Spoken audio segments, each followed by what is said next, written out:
Mackenzie Johnston with Cattle News Central, bringing you your February 22nd cattle industry headlines. Brought to you by Ag Risk Advisors. They provide risk management programs to livestock producers all across the West. Whether you are concerned about price or weather risk, Ag Risk Advisors, they are here to help. With current day market fluctuations, you and I both know there is nothing more important than locking in a price floor on your cattle. So if you would like to learn more about an LRP, go ahead and reach out to an advisor today. Also sponsored by American Beef Producer Magazine. They offer in-depth articles on a wide variety of topics within our industry. They feature award-winning photography and so much more. American Beef Producer Magazine, guiding beef producers for over 25 years. And finally, I would like to welcome a new sponsor to the update, branded Buzzworm Apparel. They can put your brand or ranch logo on just about anything, from sweatshirts to hats to laser engraved mugs and so much more. They do it all.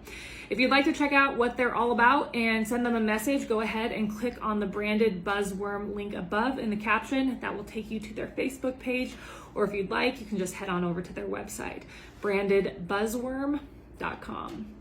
According to Wired News, Lisa Dyson, a former physicist, and John Reed, a material scientist, came together in 2008 to create Kiverdi, and that is a process that uses recycled carbon dioxide to make products like microbe-based alternatives to palm oil and citrus oil. So then in 2019, that's when things got really interesting with these two individuals.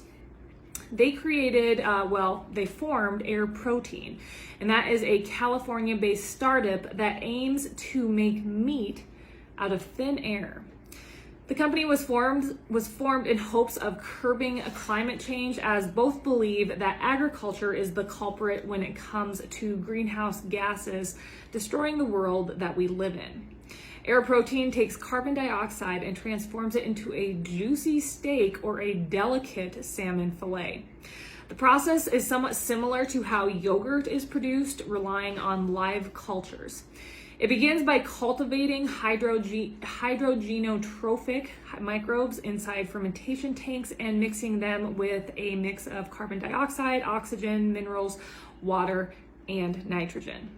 The end result is a protein-rich flour that has a similar amino acid profile as meat protein.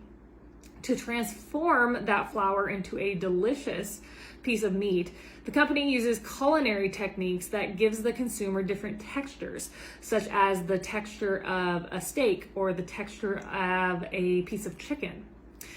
Air Protein claims that the technology is climate saving because the process itself is carbon negative, meaning that it uses carbon dioxide to make the protein. Additionally, the process uses 1.5 million times less land than beef and reduces water usage 15,000 times compared to beef. From the get-go, the company has garnered the attention of investors. Just last year, the company was able to raise over $30 million.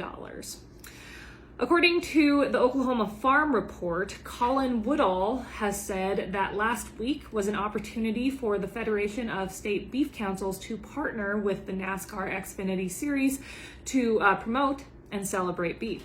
So if you missed it, last week was the Beef It's What's for Dinner 300 down in Daytona, Florida. This was the second year for that race. Woodall said being able to brand and apply Beef It's What's for Dinner, that brand, to a NASCAR race gave the Federation a chance to tell the beef story. This was a great illustration of how the Federation of State Beef Councils actually works, said Woodall. Impressions were made at the event on television and in person, with dummy roping, free beef sliders, and more fun for the whole family. There is a video of Colin Woodall out there floating around as he was at the event. I haven't listened to it. I just saw it as I was scrolling through Facebook. Anyways, I encourage you all to check that out. Check out what our checkoff dollars, what they're going towards. Tri-State Livestock News has reported that according to the Montana Department of Livestock on Tuesday, February 22nd, an animal from Gallatin County, from a Gallatin County ranch within Montana's designated surveillance area, was confirmed infected with brucellosis. The animal tested negative back in 2021 during a routine test, but tested as a reactor during a voluntary herd test in January, just a month ago. The herd, which the animal originated from, has been quarantined, and the Department of Livestock has initiated an epidemiological investigation. The cattle site has reported that Hong Kong authorities have found COVID-19 in samples taken from the packaging of imports of frozen beef from Brazil and frozen pork skin from Poland. I thought we were past all of this by now. Authorities are now vowing to step up inspections on imported foods as a new wave of infections are proving harder to control over there in Hong Kong. Authorities have reported that it is unlikely that COVID can be transmitted to humans through food consumption. That is what has been preached to us this whole time. And then also the World Health Organization, they have always said neither food nor packaging are known transmission routes for the virus. Nonetheless, Hong Kong is following in the footsteps of mainland China on COVID-19 policies and citing frozen food packaging as a risk of spreading COVID. Reuters has reported that yesterday, February 22nd, France adopted a decree to ban imports of meat from animals treated with growth antibiotics. Since 2006, the use of growth antibiotics has been prohibited over there in the European Union. The decree is set to take effect on April 22nd and will mainly just impact the poultry industry. In 2021, France imported about 45% of the chicken it consumed, including both EU and non-EU origins. The EU mainly imports poultry from Brazil, Thailand, and Ukraine. I can bet they won't be getting much from Ukraine anytime soon.